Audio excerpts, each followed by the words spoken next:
Welcome to episode 70 of the Two Pad Stack podcast. I'm your host, Ace. Alongside me today, we've got some fun news to break down. Fun? Is that what we're going to call it? I don't know. Burns, how's it going, buddy? Oh, it's going great. Nice, exciting weekend of trades, roster moves, Hmm, and you know me and my football fandom. Today was the start of NFL free agency, so the Patriots true. have been doing a whole bunch of stuff. I had my trade deadline for my sim hockey league last night. It's just been nonstop, nonstop. At least you were able to start this recording on time, right? Yeah. Yeah, sure. Yep. What is this, amateur hour? Unbelievable. The guy that barely ever shows up for recording is giving me a hard time on how I Here record we go. episodes. So we got a lot of activity to break down, some interesting stuff. We obviously gave our prediction, me and Jake did, about who we thought would be traded, and I thought that we were pretty thorough on it. But there were some maybe unexpected deals that happened for the Boston Bruins, and it's a little bit of uncharted territory for us as Boston Bruins fans, for us to see them entering the world of the sellers rather than the buyers.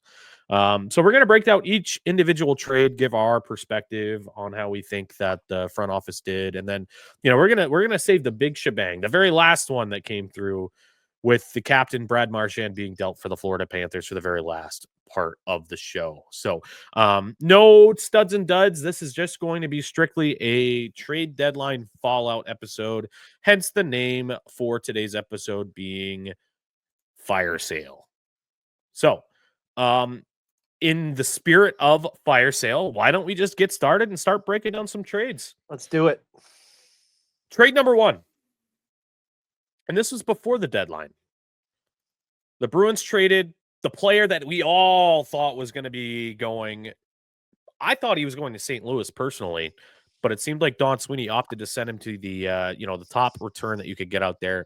Bruins trade forward Trent Frederick and forward Max Jones to the Edmonton Oilers for Maximus Wainer, 2025 second round pick, and 2026 fourth round pick. Bursch, instant analysis.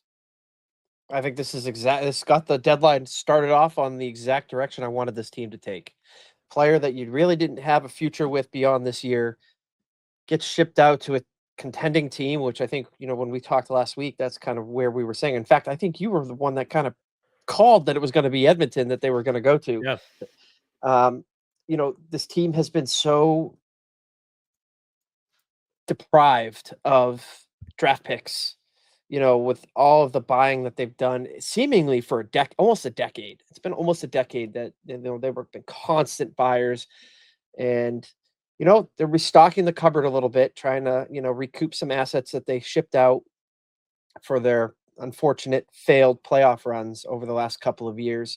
I don't really know too much about Wayner, but I'm all for adding any kind of dart throw that this team can have, and whether it's in Providence or young roster NHL roster talent, or even prospects in amateur hockey, just as many dart throws as they can get to try to get those next couple of guys. And I think that this type of move started this thing off on the perfect foot. Yeah, I agree with you, and that's not going to be a theme for the rest of the No, it's not. episode. I can assure you that. So I really like this return. I mean, what I had slated for I almost called him Trent Frederick. That would have been funny. Trent Frederick was a second round pick, and the Bruins went out there and they did that. They got the second round in this draft, which is a little bit. I'll admit, it probably a shallower draft from what I've heard, but they get a much needed second round pick because the Bruins do not have a second in this draft going into this transaction. So they do that. They already checked a box. To me, Trent Frederick, especially an injured Trent Frederick, was not worth a first. And in addition to that, they're able to erase one of the mistakes I would say that Don Sweeney made going into this season, by moving on from that contract with Max Jones.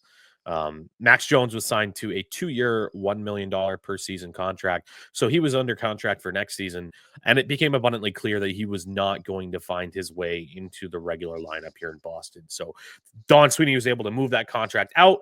He packaged a player that didn't want to be a Bruin anymore, and he was able to get a second, a fourth, and a prospect. Now, granted, you mentioned you don't know much about Max Wayner. I don't know a lot about Max Wayner either, but from what I've heard from some of my friends that are Edmonton Oilers fans, is that he was a 7th-round pick as a defenseman, and he was quickly climbing the depth chart. And he was developing in a positive way. He's been playing 90 professional games, all with the Bakersfield Condors in the AHL. But he was playing, good, solid, respectable, positionally sound two-way hockey, and he's trending toward, I'm not saying he's going to be a top 4 D-man at the NHL level, but there's potential here to be one of those, good NHL roster depth defensemen that you need when you do have a contending roster. So I think that there's a lot of upside to this deal rather than doing what, maybe the Boston Bruins have done in the past, especially like think back to when they kept Louis Eriksson instead of shipping him out in 2015 at the deadline. And it's a savvy little bit of business as far as I'm concerned. Absolutely. And, we were talking about, we kind of went through and last week when we were talking about what do we expect to return. I had Trent Frederick at a 3rd rounder. So for me, this is just a slam dunk move for a team that, while still in the proverbial hunt for the wild card spot, I think the writing was on the wall, at least to the objective fans in the Bruins fan base, that this team just didn't have it this year. They just, a lot of underachievers, injuries, etc. And Don Sweeney just again started off maximizing his asset to get future dart throws to fix this lineup. Yep. So what would you give this trade here? What if you had to give a letter grade for this transaction for Don Sweeney and the Bruins front office? I'm probably, I don't want to be going a the whole way, where I stand. That's going to be a theme, but I'm gonna go B+ on this one, just simply because they were able to get those draft picks back. I've been saying it for probably longer than I should have with this Bruins organization. Been very clear about where I stand about this Bruins team and the organization right now, that they need to restock the farm system, and this is a great way to start it off. So B+ for me. I'm going to go A-, and I have been very vocal about how I liked a lot of this stuff that they did at this deadline, except for one, and we'll talk about that later. Just very, very pleased with this transaction. You moved on from a guy that didn't want to be a Bruin, and you were able to, bring in some decent talent. So I like that. Good trade for Don Sweeney, the Bruins front office. Trade number 2. Boston trades Justin Brazeau to the Minnesota Wild for Jacob Lauko and Marat Hustadinov. Immediate reaction. Immediate reaction. Again, another deal that I loved.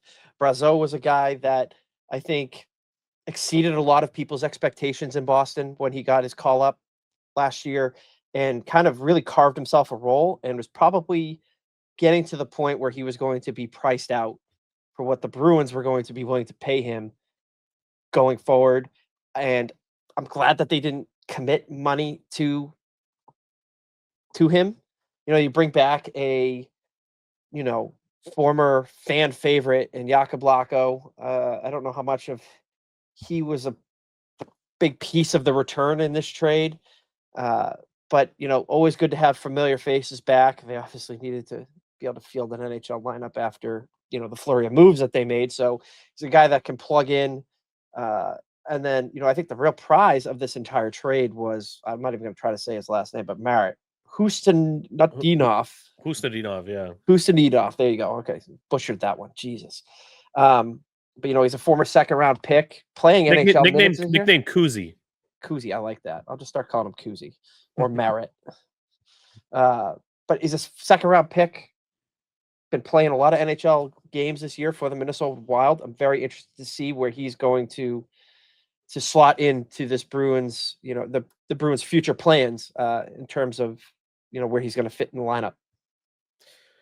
Yeah, it's interesting. Obviously going into this deadline, I wanted the Bruins to restock their draft capital.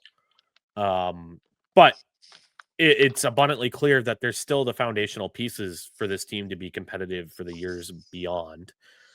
And as part of that, you have to identify opportunities to make what you call a hockey trade.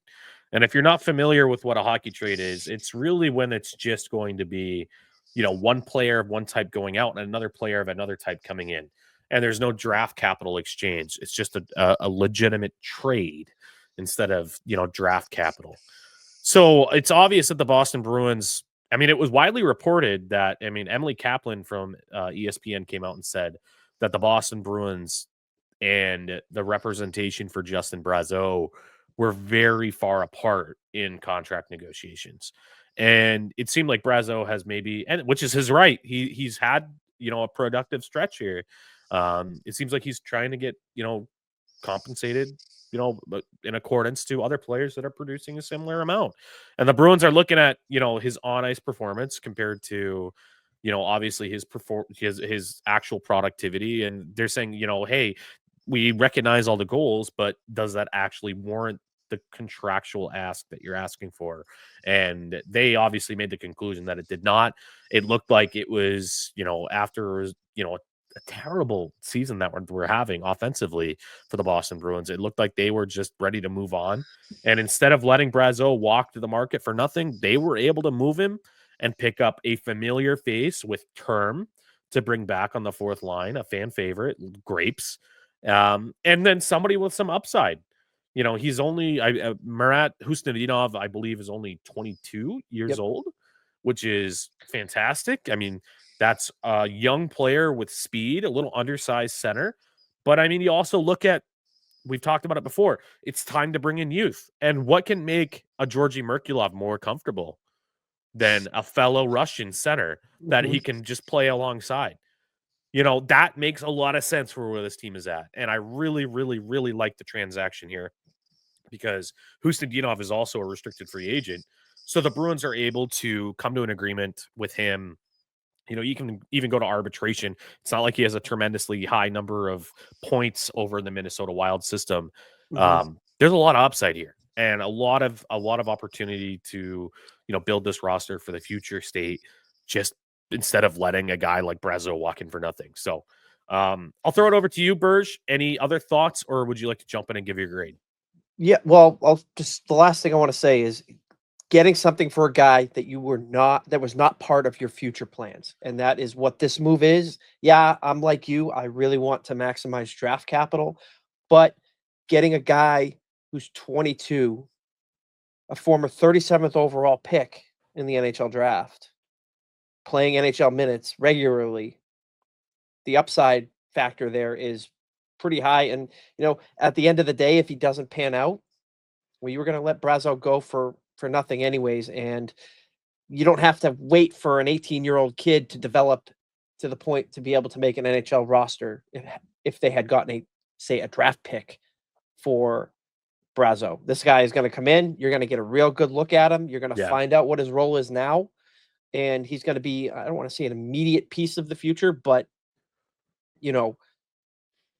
he's going to play NHL minutes for this team. And we're going to find out good. So I'm going to go, again, another B+ for me, simply because the only thing I don't like is that they didn't get draft picks out of it. And I really couldn't care less about Flacco at this point. It's just bringing in I almost want to say he was sent over as, like, I don't want to say salary filler as part of the trade, but like, I'm not the biggest Flacco guy.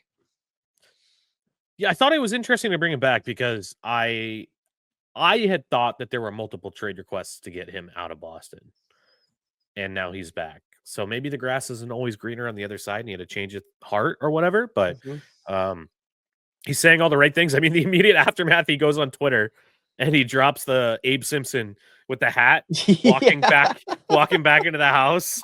He's like, "I'm back, baby." So that was kind of funny. You gave it what, a B+?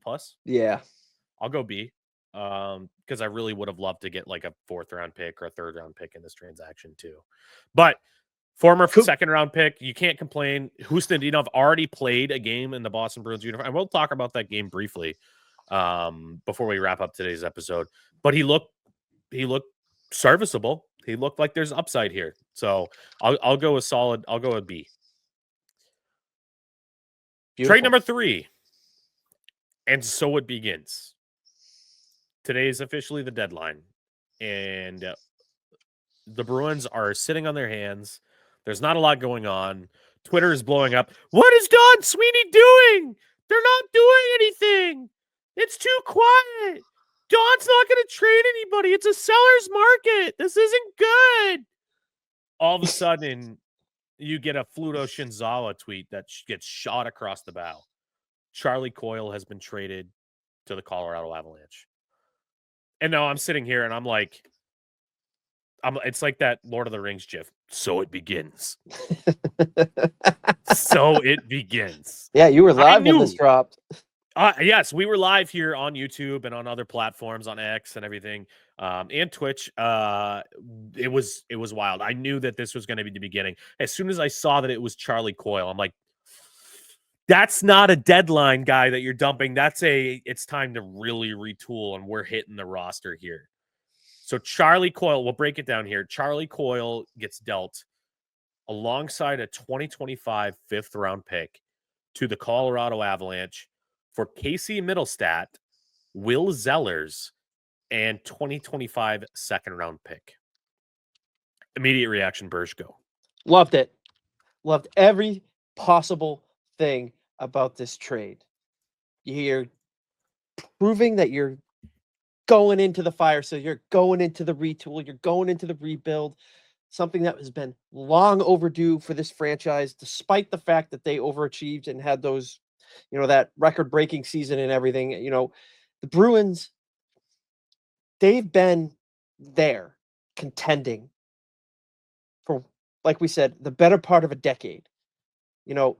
At some point it comes to a head and you have to make the pivot to at least retool, if not rebuild. Charlie Coyle is 33 years old. Yeah, he's the local kid. He's been here for, I think, 7 years. But Bergie's the mayor. The mayor of Weymouth. This is a business. Charlie Coyle is an asset to the Boston Bruins. And Colorado paid a pretty hefty price to get him to be on their team for their playoff run. Casey Middlestat is a guy who had a little bit of a rough go in Colorado while he was there. When he was in Buffalo, he had some pretty good seasons. I believe he was dealt to Colorado 1-for-1 for Bowen Byram. Yes, that was the trade. It was a 1-for-1 hockey trade there. And, he did have a little bit of a rough go while he was there. I don't even think he made it a full season there. Maybe between 2 seasons, he made it 82 games. But, that being said, I think there's upside with Middlestat in this Bruins lineup. He's only 26, going on, just turned 26, actually, going to be 27 next year. And, on top of that, you add a prospect in Will Zellers and a 2nd-round pick. I mean, this was much greater return than I ever expected to get for Charlie Coyle. I don't really care about the 5th-round pick. Those are basically really long shot dart throws once you get there in the NHL draft. It's just another one of those moves. Zellers is a former 3rd-round pick. Last year? This kid's 18 years old, like last year. Okay, now you got a dart throw there in your development program. Boom. Middlestat comes in, slots into the NHL lineup immediately. Probably going to be part of their future outlook at this point. And you get another 2nd-round pick. So they're restocking the cupboard. They're getting an NHL roster piece that's going to fit in. And then you have a prospect who is just a kid, and you get to work with him now.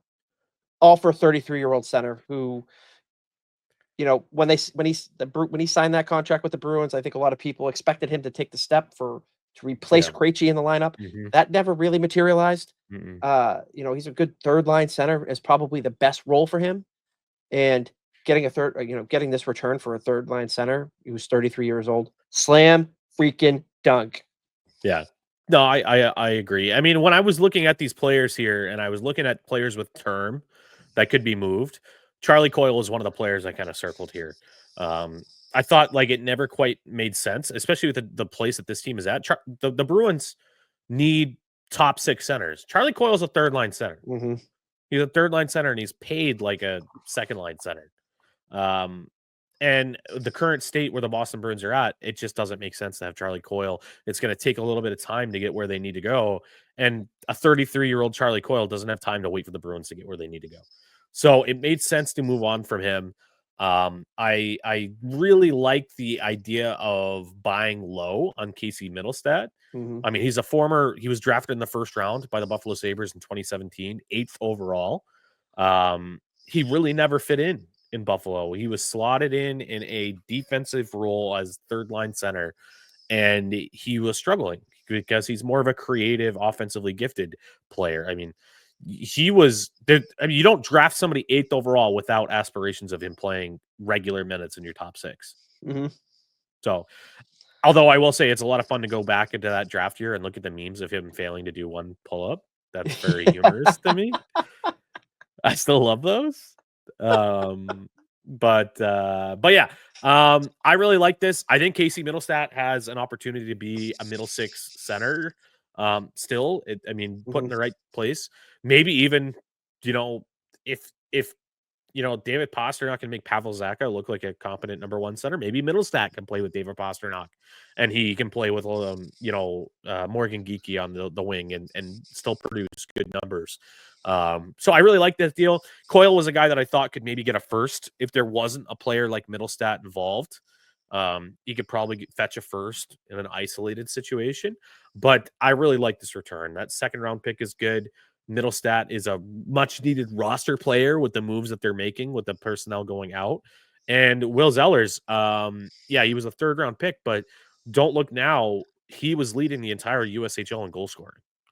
And the Bruins are in dire need of people with offensive skill.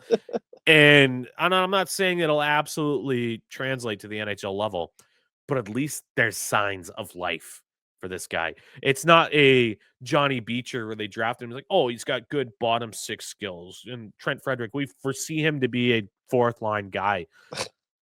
This is a guy that has offensive skills and offensive, a perspective to attack. And that's something that is just sorely needed in this Boston Bruins system. And instantly with this trade, I think Will Zellers comes in and jumps into the top 4 prospects in the system. Yeah, and it's almost like Middlestat, again, I don't want to coin it as that he is salary filler to make this trade work, but Colorado had to move money out to get Coyle's $5+ million contract in. And you phrased it kind of perfectly there, buy low. And the kid's only 26. He signed to a respectable contract, if he can produce a little bit more. And, given the market, you're probably right. Coyle maybe in a vacuum could have netted a first-round pick. But, I mean, I wouldn't want my team trading a first-round pick for a 33-year-old Charlie Coyle. That's just me in terms of how he is as a player. I kind of reserve those first-round picks for the real talent at the deadline. And, that's why, for me, and I'll just go right into my grade. I'm giving this one an A. This was probably, top 2 favorite deal of the deadline day for the Bruins. And I'm a big Middlestat fan now. I want to see him kind of at least elevate his game just a little bit to really, bring it to the A+ level if that happens. But yeah, solid A. Yeah, I like it a lot too. I'm gonna go A-. I do think that if the Bruins were in a true rebuild situation rather than a retool, getting that first would have been important. But because they are prioritizing still contending, I mean, you have the foundational pieces. You have to still try to contend. You still have Charlie McAvoy. You have Hampus Lindholm. You have David Pastrnak. You have Jeremy Swayman. These guys aren't going anywhere. And they're not going to bottom out. They're not going to bottom out. No. They're not going to be Chicago. Correct. Agreed.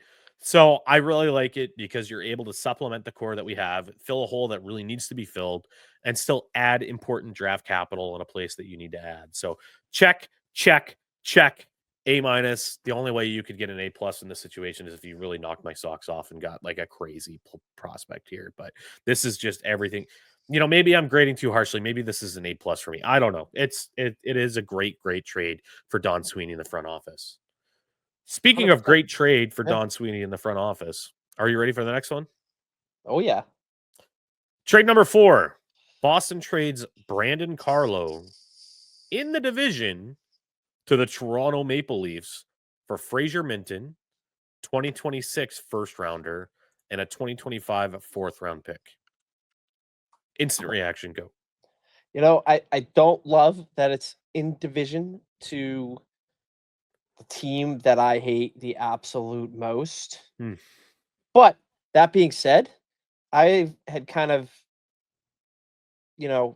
moved on from Brandon Carlo. He's his upside is very his ceiling is kind of capped in terms of what he is as a player. He's a solid defenseman, but there's literally no output offensively whatsoever from him.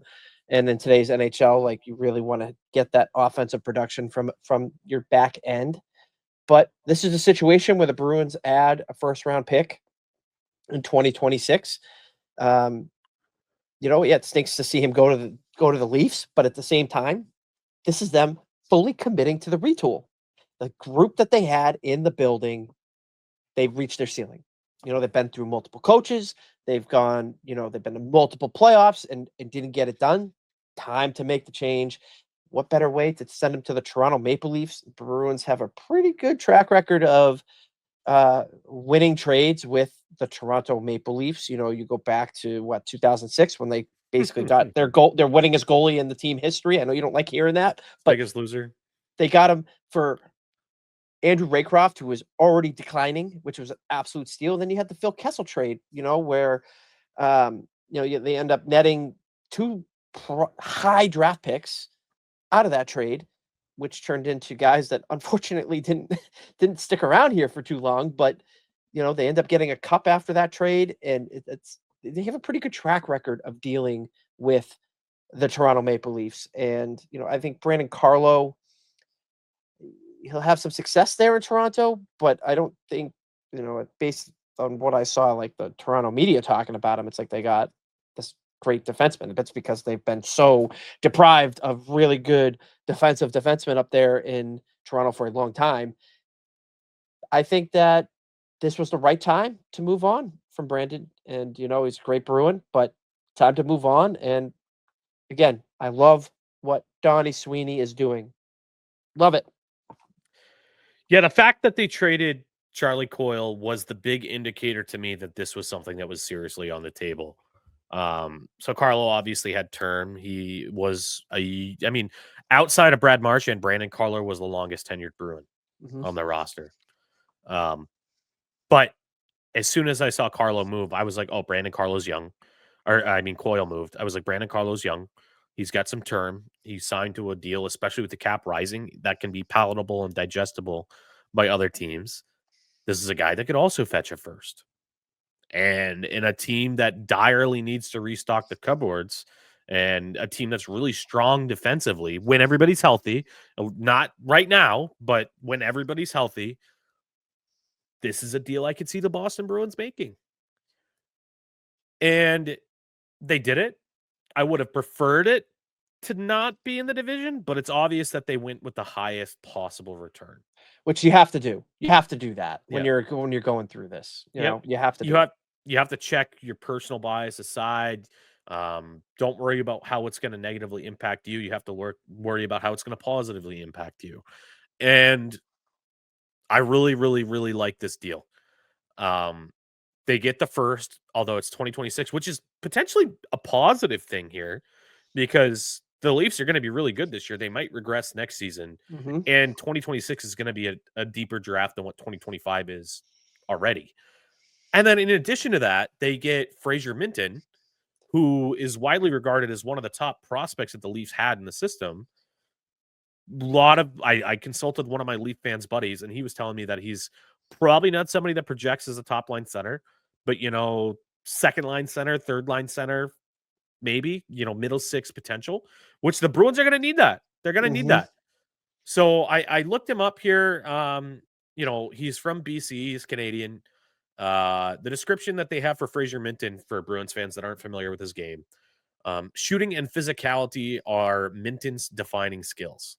A powerful one-timer, a smooth curl and drag wrister, and two-touch wristers make him equally effective shooting in space as he is under pressure. And then I also think he's going to be pretty savvy in his defensive zone from what I've seen as well. Um, Leafs fans were pretty upset to lose him in a deal. He just recently scored his first NHL goal, only 20 years of age. He's going to get started in Providence down there with the kids. I really like the upside here. This is a player that is going to, instantly step in and be once again in our top 5 prospects, just like that. So nothing but great things to say about the Carlo deal. It'll really hurt me. It was already awkward. He already played against Charlie Coyle in a game. I know. And seeing him in a Leafs uniform was definitely a little weird. And Leafs are already putting him in all TikToks and everything. And but when you have a defensive defenseman, that's what Brandon Carlo is, and you're able to fetch a middle 6 center and a first round pick.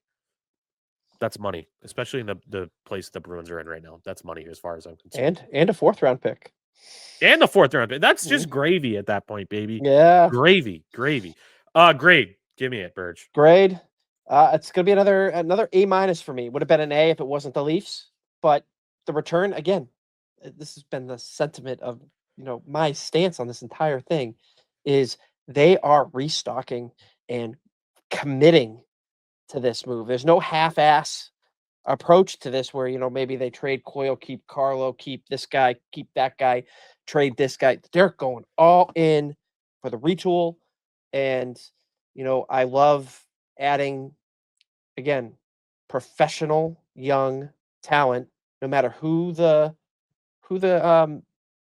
prospect is. A 20-year-old, I think it was a 2nd round pick a couple of years ago. And Fraser Minton, guy's big, he's 6'2". Like, another dart throw, and like you said, instantly to the top of the barrel of the Bruins farm system, because the Bruins farm system is incredibly depleted of talent. And that is what we are getting out of this. So give me another A-. I gotta go B+, just because I wish it was with another team outside of the division. Because it would be one thing if it was a rental and the Bruins only had to worry about it in the rest of the year and in the playoffs if they made the playoffs, which I don't think they will. But the Bruins are going to see him next year. And probably after that, they're probably going to extend Brandon Carlo. And I can just already see David Pastrnak one-timers being blocked by Brandon Carlo in the playoffs. I can just see it. But when you go back and look at it, like, he's 28. The Bruins are going to go through this bit of a retool. The last couple of retools in Boston, you go back to the 2015, 16, 17 timeframe, and then you go as far back as 05, 06, 07. Like, you're talking 2 to 3 years for them to really flip this thing and be truly back. Now, those teams that they all had pieces around where it was a true retool. They did not bottom out. They have too much talent to do that. But it's going to take probably a couple of years for them to really hit this stride and take off. And by the time that they do that, Brandon Carlo is going to be 30 or older. So Carlo doesn't really help the Bruins out now. Isn't going to help them through the retool either. So slam dunk. Yep. It would have been perfect if LA offered the same package. Yeah. Get them the heck out of the West Coast. That would have been an A+. I would have loved it. All right, that's going to button up the Brandon Carlo trade. Next up, we have the Boston Bruins trading for a player, which I saw this and it took a while for the details to come out on this transaction. And all of a sudden, Darren Dredger just tweets, I don't know if it'll get done through in time or whatever, but it looks like Boston is acquiring Henry Jokiharju from the Buffalo Sabres. And I'm looking at Jake, who's on the live stream with me. I'm like, what? That's got to be a hockey trade or something. They're got to be trading somebody out and getting Jokiharju as part of the package back. No, the trade itself is the Bruins trade 2026 4th round pick to the Buffalo Sabres for Henry Jokiharju. And my immediate thought, I'll throw it over to you in a second, Burge, is that the pro scouting team saw something that maybe the Buffalo scouts and team didn't. And they're going to be trading Brandon Carlo out, and they need to put a body back into the roster there. I think that he's probably been underutilized in Buffalo from what I've seen so far. Um, and I think that there's maybe some upside there. But a fourth round pick is worth a gamble when you need to fill, NHL experienced bodies. Yoki Haru was also selected for Team Finland for the Four Nations Cup, Mm. so it's not like he's a bottom pair guy that is really just floundering. I mean, I challenge you, Burrs, before you give me your thoughts on the trade, to find me a defenseman not named Rasmus Dahlin who is a high tier defenseman at the NHL level in Buffalo, or somebody on Buffalo that looks great on a regular basis, not named Tage Thompson. It's hard. It's that place is I don't shy away from my feelings towards Buffalo sports teams, both their football team and their hockey team. So, you know, it's a dumpster fire up there. My reaction to this trade is it's almost like another buy low risk, high reward type move. He is a former first round pick. He's only 25. He's been, Buffalo was his second organization. He was with, I believe, drafted by Chicago when he came into the leagues. He's been playing in the league since he was 19. So he's an experienced guy. He's been around a while. So, and he's played consistently at the NHL level. And the Bruins have had a pretty good track record again in taking, cast-offs from Buffalo and making them work here in Boston. Linus Ullmark, getting Taylor Hall when they traded for him. They have a track record to do it. And, fourth round pick goes out. I believe it was the one they acquired from Edmonton in the Trent Frederick trade. It's a guy that really could fit into regular minutes here in Boston past this year in down the road. Again, still young. And you touched on the Four Nations thing with him. I like the move. Interesting to see them buying while they're selling, but I think that if you're really retooling the roster, you have to look and buying people at the deadline that probably may be part of your future plans. And you kind of hit the nail on the head when you bring up the scouting department seeing something that maybe Buffalo was underutilizing or just wasn't aware of with his game. Sign me up. Sign me up. Again, I don't want to call him a dart throw because he's an experienced young defenseman in the NHL, but that's what it is. You're going to see if it sticks, see if he fits and gels with this group going forward. I could see him being a good complement to Nikita Zadorov, kind of like that safety blanket for him. And I also love, selfishly, now that I'm exposed to youth hockey regularly, he's one of the guys that wears a neck guard at the NHL level too, which is pretty cool. Especially in the wake of what happened over in Europe earlier last year. So I think it's time. Grades: Henry Yoki Haru for fourth round pick. What's your grade, Birch? I'm gonna go B, solid B. Again, simply because it's a buy low. Yoki Haru is been a professional for a long time, and we'll see how it fits. We'll see how he fits into the lineup going forward. I mean, it's hard to hate it. Fourth round picks in the draft are, again, a little bit of a long shot dart throws. You do find some in the fourth round, but it's not like they gave up a really prized asset to get him. And let's see what he can do going forward. Yeah, I got to go B- here. It's a situation where it's surprising they were able to get a guy with this much NHL pedigree in a seller's market for only a fourth. Mm-hmm. You'd imagine that a guy like this could probably fetch a second. At least that's what if I was a Buffalo Sabres fan, I'd be like, we sold Yoki Haru for a fourth? Like, are you kidding me? Like, how did we not get more than just a fourth? But it is what it is. I think that, like I said, the biggest problem was that we were moving so many bodies. We already have tapped out a lot of the NHL caliber defensemen at the AHL level by call-ups. I didn't want to see Michael Callahan up here more than what we already had to see. He's capped out at like a number 6. He should be in Providence. He shouldn't be in the NHL level. Like, I'm not saying he's doing poorly, but he is what he is.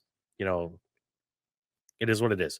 So, Henry Yoki Haru, I'll give you a B- there for that acquisition. I see a future here for you in Boston if you can, work well with the big Russian brute. So, and now what everyone has been waiting for. Boston Bruins made the uncomfortable decision even after a face-to-face parlay with Don Sweeney, Cam Neely, and Brad Marchand to try to bring this thing across the line for an extension to move on from the captain, Brad Marchand. The trade itself, Brad Marchand to the Florida Panthers for a 2027 conditional second-round pick. The condition, Brad Marchand must play at least 50% of the playoff games, and the Florida Panthers must win. They have to make it to the third round of the postseason. Immediate reaction, Burge. I'm gonna really hold my tongue and let you do your thing before I interrupt you. Go. You sure you're gonna interrupt me? I'm gonna really try not to, but I might. I make no guarantees. I am very happy Awful. about this trade. Awful. We made it 3 Alrighty. words. Made it 3 words. I am very happy about this trade. My theme is committing to the retool and You are a changing tool. Listen, you gotta grade all your trades 1 step lower than mine because you're just not you're just unhappy about the whole thing, all right, don't What you? can I say? You are really just biased towards the Bruins here, and I am much more realistic than you. What can I say? Well, no. Brad Marchand is going on 37 years of age. He's a UFA at the end of the year. And the team, he doesn't help this team. He doesn't help them going forward. And yeah, does it suck that he went to Florida? Does it suck that they got a conditional second round pick for him? Yeah, of course it does. Brad Marchand has been a pillar for the Boston Bruins, for the last 14, 15 seasons now. And yeah, it stinks to see a guy like him go. For me, I've never held him in the same pedigree as guys like Rask, like Chara, like Bergeron and Krejci. Like, to me, he's in a tier a little bit below that. That's not trying to take anything away from Brad Marchand, but I never had that sentimental attachment to Brad Marchand like I did those other guys. And this is an example of Don Sweeney maximizing an asset to the best of his abilities while still doing something for the player. It's been widely reported that the Bruins went to Brad Marchand about where he wanted to go if he had to leave when they had their little impasse in their meeting, and he picked Florida, and the Bruins, accommodated that for him. He's had 2 hip surgeries, and he's 37 years of age. So you're coming up on needing to choose whether you're going to let him go or you're going to need to re-sign him back to this squad. This season, the Two Pad Stack podcast is proudly supported by 2 fantastic local businesses. First, we're going to give a shout out to Earth Eagle Brewings, where great beer meets great company. With locations in both Portsmouth and Somersworth, New Hampshire, Earth Eagle is something for everybody. Whether you're relaxing in their Portsmouth beer garden or enjoying live music and trivia at the Somersworth pub, you'll be in good hands with their craft beers, epic hot dogs, and much more. And don't forget, if you're into brewing your own beer, their homebrew shop has you covered in Somersworth. And when it comes to tattooing, there's no better place than Vital Ink Tattoo in Barrington, New Hampshire. The artists at Vital Ink are all about turning your ideas into tattoos you'll love forever. The team works hard to make sure every visit is comfortable, and their dedication to making your tattoo experience fun and relaxing is unmatched. Whether you're getting your first piece or adding to your collection, Vital Ink is the place to go. Special thanks to both of these sponsors for supporting the Two Pad Stack podcast this season. Be sure to check them out and show them some love. There's been a lot of reporting as to what the Bruins and Brad Marchand's contract discussions looked like. The most recent news that came out, I believe earlier today from Elliot Friedman, was that the Bruins had offered him 3 years, not less than his current salary or AAV, which I think is like just north of $6 million. Brad Marchand wanted the 3rd year. The Bruins seemed like they were amenable to the 3rd year, as Friedman laid out. And Brad Marchand, for some reason, I mean, when this came out today, I was stunned that he didn't take the deal. As somebody who wants the Bruins to go through this rebuild or retool, I don't want nothing to do with paying a 37-year-old guy over $6 million. I don't care. You're not paying for past performance, past team-friendly contracts. You're not paying for that. You're paying for what he's going to bring to the table. He does have leadership. He is a fantastic NHL veteran. I love the way he plays the game. But for the team to take a step in another direction, he needed to be dealt, and the Bruins were able to get something for it. They were able to get something for it. And, the guy's injured right now. Based on the return and everything, and all the reporting on it, he's a month or so at least away. So it doesn't seem like he's going to even play for the Florida Panthers in the regular season at this point. Maybe a tune-up game at the end of the year. That's why the value is low. The guy may not even play in the playoffs. And based on the condition, it seems like he may not play in the playoffs, because we can all agree. We can all agree that Brad Marchand is worth more than a conditional second-round pick. I will be the first to agree to that. But given every other factor in this negotiation, discussion, trade, etc., they were never going to get that. They weren't going to get that from anybody, And I love that the Bruins committed to turning the page on this previous era and ushering in a new era. Who knows if he comes back in the offseason when he finds out that nobody's going to give him 3 years and over $6 million of a contract for a guy it's a 35-plus contract. So there's a difference than a standard NHL contract when you're giving a guy that money at that age. Sucks to see him in red. It sucked to see in his press conference today. Absolutely. But I'm sick and tired of NHL Bruins fans crying and calling for the GM's head because they traded my beloved captain. It's a freaking business, and they got a pick for it. He made it. There's a possibility he doesn't even suit up for the Florida Panthers, and they still walk away with a second-round pick. I can guarantee you, if that happens, people are going to be really happy about that. The tune is going to change. I could already see the tune changing today when the contract was reported from Friedman. So I like it. I know you disagree.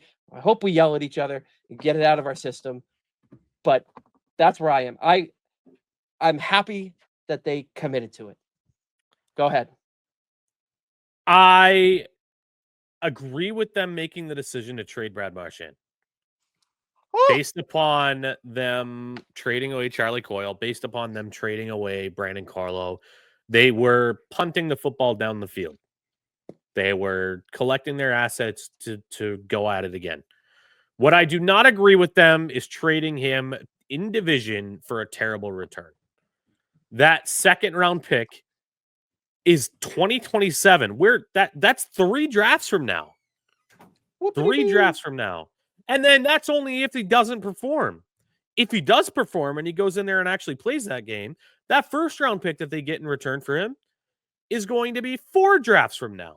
Beautiful trade asset. Shut up. Hey, you interrupted me. I did not interrupt you on the Brad Marchand thing. That much. I said at the beginning. I'm already that much. Be quiet. Oh, this asset, should it ever actually become one, if the Bruins ever make this pick, will not make their NHL debut till 2030, 2031.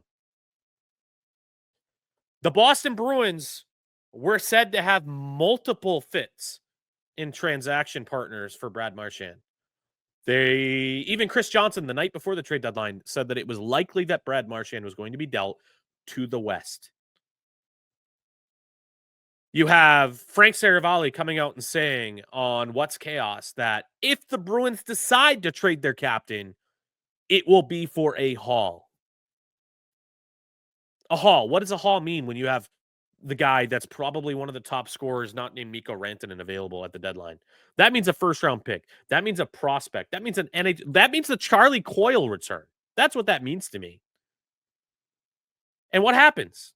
What happened? We'll never know. Only the people that'll know are Don Sweeney and whomever's in his war room. But the fact that you have to wait until the 11th hour to send him in division to the team that's knocked you out the last 2 seasons in the postseason for a pick that's going to occur in another generation? No, that doesn't do it for me. And even with the details that came out today from Elliot Friedman, that the ask was what it was, which was over $6 million, 3 years, which is too much for a guy that old with that injury and that history. It's too much.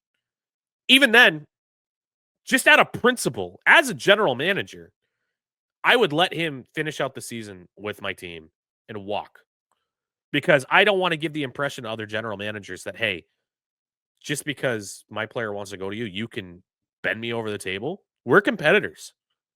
I'm not helping you out. That has nothing to do with me. No, that's my inconvenience is not your benefit. Nope. Brad Marchand can finish out the season, and we're going to go to the table and see if he changes his ask. And if he doesn't change his ask, how much? I don't care how many press conferences Brad Marchand cries at. Like, I'll let him walk. If you want to be a Bruin, you'll be a Bruin. If you don't want to, fine, go elsewhere on your own. But I'm not helping a divisional rival. Nope. I hate this deal. I hate this deal. Dude, they did right by him. They did right by the player, your captain, and Don't they care. did right by. Why? Don't care. You squawk about the return, about it being 2 or 3 years down the road, right? You squawk about that, right? 2 or 3 years down the road, this team's in a position to contend again. I'm talking in hypotheticals a little bit here. You get dangerous when you do that, but I'm doing it. Let's just say the conditions met and you get that first round pick in 2028, I believe is what it is. If it becomes that, there's a trade asset to bolster your team down the road without giving up and still picking in the first round that late. This move was good business for the organization. Bursch, what is the Bruins' biggest need right this second? Obviously, draft picks now. Right. Sure. Yes. Right. Sure, absolutely. But a lot of those contending teams, Florida being one of them, dealt all their first round picks. That's why the pick from Toronto was next year, not this year. And I get it. Picks being traded later down the line, they hold less value when you're talking about trading now. That is very true. They did right by the player, by where he wanted to go. They accomplished their goal of retooling and getting something without risking Marchand walking for nothing at the end of the season. And they add a pick down the road. Like, I can understand being upset to a degree about the return, and I can guarantee you if Marchand was healthy, that this return, I don't think the Bruins would have even entertained it if he was healthy. Flat out. There's so many factors that play into this situation where you have a guy that's 37, he's going to have to sign that 35 plus contract when he's done. He's not under contract past the end of the season. He's had some pretty major surgeries throughout his career, and he's been dinged up lately. And then you factor in the fact that he may not even suit up for Florida. There's a chance he may He's not traveling to Boston. Yeah, of course he is. Why wouldn't he travel to Boston to come back and see his guys? Why wouldn't he do that? I would expect him to do that if The reports are he's already met with the Panthers doctors and things are much more positive than what was feared. Well, we'll see what happens. But there's a reason that condition was put in Which place. does trend positively towards the Bruins getting a first round pick in that transaction, if the Earth even exists in 2029. Well, that's a fair point. Well, who knows where we're going to be then, right? Given the state of the world, right? But regardless, I am sick and tired of, again, scrolling Twitter and reading. I get what you're saying, and Bruins Twitter pisses me off. Like I get so triggered. I get so triggered by it, and I get no problem going in. I was listening to I replied to somebody's tweet today where they were talking bad about the trade and about respecting Brad Marchand, blah, blah, blah, in terms of contract negotiations, comparing the guy to Sidney Crosby and Alex Ovechkin. You're talking about two of the greatest hockey NHL players to ever play the game, and you're putting Brad Marchand in the same name. Now, I'm not trying to disrespect Brad Marchand, but I think you and I can agree he's not on the same level as Sidney Crosby and Alex Ovechkin. Like, that's disingenuous to even make that comparison. I do think Brad Marchand's a hockey Hall of Famer, but obviously not a generational player like you. I agree 100% with that. 100% with that he is that. But he's in that second tier. He's not in that first tier of NHL greats. I think we can all agree. Any objective hockey fan can agree to that. But you read Twitter all crying about the fact that they did him dirty. Fire Sweeney, screw this organization, blah, blah, blah, blah, blah. At the end of the day, you get an asset. And then he walks.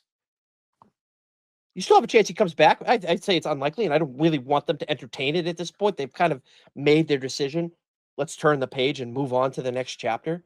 But like, can we stop with the So- emotional attachment to these players like this? It pisses me off. Sorry. Here's the quote from Brad Marchand at today's press conference down in Florida. It was very disappointing that things didn't get done. I love the organization. I wanted to stay there. But at the end of the day, I know that business is business. Every player has a shelf life. Regardless if that's when we want it to be or not, sometimes there's things out of our control that dictate situations. If we were in the playoffs at that point in time, we'd be having a much different conversation. I know that. It's something we had talked about previously, but we weren't. At that point, very tough decisions have to be made. The one thing I always respect, I told Cam and Sweens this, is that they have a job to do. They have to make the best decisions for the team. I completely understand where the decisions need to be made. Sometimes they work against you. That's why I believe Sweens is one of the best, if not the best, general managers in the league. I've watched him for a very long time excel at his job. For those who are in the organization and know the effort he puts in every day and how hard he works, no one would question where his loyalty lies, and that's to do the best for the team every single day. When you're part of the group, you feel it. Every guy has their day. It's obviously not what you want to have happen, but I don't hold that against him or the group. It's part of life. It's part of the game. And he did create that opportunity for me to be here. I am grateful beyond words for everything that organization has done for me. That's a guy that gets it. He gets it. I hadn't heard that before you just read it there. Respect level went up a little bit for Brad Marchand by the way he came out and said that. Like that's a guy who gets it. He understands. And he was choking up Yeah. at the press conference about it. And that's a guy that screams to me. Like I 100% agree that he's a guy that gets it and he's doing it the right way. And he's a guy that seems like he still wants to be a Bruin. Seems like he still wants to be a Bruin. And there was a Okay. lot of speculation out there that were saying, oh, well, the way the Bruins bungled this, they absolutely burned that bridge. It's not going to be a wink, wink, No. nod at that. No, I don't think so. Listen, if he comes down on his ass and wants to do kind of what Bergeron did at the end of his career, where he signed like that Yeah. 1 year, like Chara Yeah. did it, like 1 year, 1 year, 1 year. Yep. Fine. Bring a guy back Yep. in, a good leader, a good NHL vet, absolutely. But if you're asking me to commit multiple years, I'm not doing 3 years at 6.5. no, I'm not. No. And that's what a lot of these. I don't want to. I'm gonna go on a diatribe about the fans. I cannot stand Bruins fans. I'm still scarred from the way that they treated Tuukka Rask and the way that they have always they're always so negative and they're just crybabies at the end of the day. They're crybabies. All Did of you them. know that they made a reality show after Tuukka Rask? What? It's called The Biggest Loser. Dude. Dude. Dude. All right. So See- grades. Brad Marchand trade. You go first, buddy. I've I've gone first every time. I give this a D+. It's not a complete failure because you get some draft capital and you do right by the player. But I would have rather just let him stay the rest of the season. That's my D+ for the Brad Marchand trade. C+. C+. Okay. Why Because C+? why? I would have loved to have gotten more for him. Would have rather have him been healthy. And they Really? traded- Because everything on social media, you say, great trade, sweetie. Good job. Way to do it. they got what they could for it. And I'm not grading Don Sweeney right now. I'm grading the entirety of the transaction. Okay. C+. Okay. Now, I was on record last year saying I wanted them to deal him last year, for crying out loud. Get something for him. Let's turn this sucker over. Let's move it on. But like, they got something. Again, they did right by the player. The player totally gets it. And the door is open for him to come back if Yep. stars align. And do I want that? Everybody's got a price. I think my number is probably lower than what your number would be to bring him back if I was going to, we were going to put numbers on it, because I'm more so like, dude, he's gonna be 37, going on 38 next year, and it's like, well, you start seeing a little bit of the dip, and the injuries start kicking up, and it's like you don't want to have, major capital, and I don't want to say counting on the guy to be in the lineup, but like you have to move on at some point. Yeah. And if he wants to go the Bergeron Char route with signing the 1-year deals until he's ready to hang it up, fine. I think that if the Bruins and Brad Marchand had talked about that prior to this, and that was going to be the plan for him going forward, we wouldn't even be arguing about this right now, because he would be signed to a 1-year extension and he would be part of this team next year. Yeah. At the end of the day, I think we both agree that signing him to 3 years is bad. We agree they should have gotten more for him. Yep. We disagree about the location because they did right by the player. Just tell everybody on Twitter to stop crying. It's going to be okay. Bruins have moved on from players in the past. It's going to be okay. I mean, like Marchand said it best. If the Bruins were in the playoffs right now, this is an entirely different conversation. 100%. 100%. If the team was all better. underperformed, top to bottom, and change had to happen. So, there was one more minor trade deal. Mark McLaughlin gets shipped out for a defenseman, a brute of a defenseman, but we're not going to spend too much time talking about that. Maybe a story for another day. Last topic for the day. I mean, I got a couple of topics I want to talk about. We're running out of time. Last topic that I would like to maybe touch on, and we can add this game to our next breakdown. Who is the next captain for the Boston Bruins? Do the Bruins have a captain in the 2025-2026 season? Do you really want me to answer this question? Yeah, I do. The A's, baby. Unless one of the guys that are there, like, you're talking McAvoy, Pastrnak are probably your top 2 candidates at this point to be the next guy. But I don't think they need to rush into picking a captain. I don't think they should. I think unless one of those 2 guys kind of, takes off from the other in terms of the leadership department or anything like that, and kind of establishes himself as the guy, dude, I'm happy with the guys wearing the A's next year, not naming a captain. It's been done before. And I, very adamantly on record that I wanted the Bruins to have 73 assistant captains before Brad Marchand was named captain. I think we had some fun with that back, 2 years ago. I think this is the time you do it. There's really no long tenured guy outside of Pastrnak, McAvoy. You're not going to give it to the goaltender. The goaltender is probably part of the reason we're here where we are right now. That's a topic for another day. We could talk forever about that one, but you just pick the A's, you let them roll, and then even if you got to rotate the A's for games like they've done in the past, something along those lines until they end up, somebody ends up distancing themselves in that department. I don't like the A's. I don't like it. I think it's an amateur hour thing to do.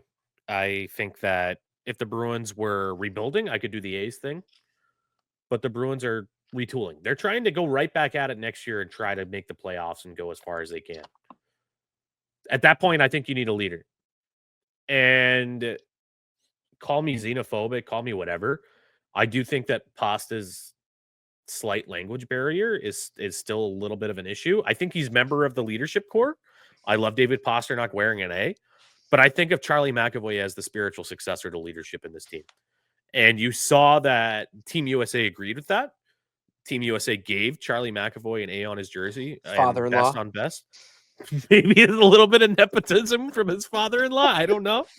But McAvoy's been a leader for a long time. And he said all the right things. And Pasta just kind of goes out there and does Pasta things. And I don't necessarily know if I agree with Pasta's mentality on the ice on the defensive side. Sometimes I question if he has that commitment to the defensive portion of the game. Because he's such a good scorer. He just tries to make up for his defensive deficiencies by putting the puck in the net. And that's what I want Pasta to do. I don't want Pasta to be focusing on how to drag the rest of the team into the trenches and into the fight. I think that's something much more in line with what Charlie McAvoy can do, and something much more in line with what Charlie McAvoy has done. Charlie McAvoy played alongside Zdeno Chara. Chara was his tutor. Chara is the quintessential leader. He won the Mark Messier Award for leadership multiple times. He still is leading. He led so well that the Boston Bruins have gone out and given him a consultancy role. And he is just so stellar. And I think that as a result of his, tutelage underneath Zdeno Chara and his time in the press as an American, I think that he is the heir apparent to wear the C. And I would give him the C. I even was arguing when the Boston Bruins were looking for a new captain when Patrice Bergeron hung up his skates. I advocated for Charlie McAvoy over Brad Marchand because he is a better captain than what Brad. I know I'm going to get dragged for this. I don't even think Brad Marchand was a good captain for the last season and two seasons. I thought Brad Marchand should have kept that A on his jersey and still been that little ball of hate. And not have that, burden of captaincy put upon his shoulders. And I'm not saying he did poorly as a captain. I thought Brad Marchand did the best he could as a captain for the Boston Bruins. But he's not a captain, as far as I'm concerned. And now he gets to go down to Florida and be that shit stirrer without the burden of captaincy from an original six franchise. I think you're going to see, if he does play games, and I do think he will, I think you're going to see that old Brad Marchand back. That's trying to mix it up and really just be Brad Marchand instead of the burden that Patrice Bergeron handed down to him as a leader. I'm really intrigued. I agree with most of everything of what you said there. I mean, if you put a gun to my head right now and name me pick, it's Charlie McAvoy. And I've always been partial to the captaincy being worn by the teams like elite defensemen, like their number one defenseman. I think it fits better, obviously, growing up and coming into adulthood with Zdeno Chara wearing the C. That might have been what formulated that. But you go back as far as Ray Bourque. Ray Bourque wore the C. I think Brad Park did for the Bruins back in his day. I believe did. Yeah. As well. So like the defensemen, you can argue they see more of the ice when they're out there. They because they're on the back end, they're always, most of the time trailing behind the forwards, and they're looking at everything coming at them, kind of similar to a goaltender. So, if you were going to put a gun to my head, make me pick, it's McAvoy. But I also want to see him really take those strides to assert himself as the captain of the team, and he's got an opportunity now to do it. Yep, I agree. All right, any closing thoughts from the trade deadline? Love what they're doing. I'm excited for this change. I'm excited for things to shift. I'm excited to see what comes this summer from the Bruins with all the cap space that they have now as a result of these moves. And it'll be very interesting to see where things go from here on out. I'm excited. Obviously we'll take a hit for a little bit. I know that you say that they're going to push for it and continue to contend. I think they're a little ways away from doing that, depending on what they do this offseason. But I'm excited for the future, probably for the first time in a little while with the direction of this team. So I think it's going to be fascinating to see what they do for the rest of the season. Obviously, the best thing for them, as far as I'm concerned, is to lose every single game. But they're not off to a good start on that front. And we're not going to break down this game. We're going to talk about that next episode and talk about that Tampa Bay Lightning game, as well as whatever else we have to break down. If they get in the playoffs, that'd be something. I think that's gonna piss off a lot of people if they make the playoffs. Yeah.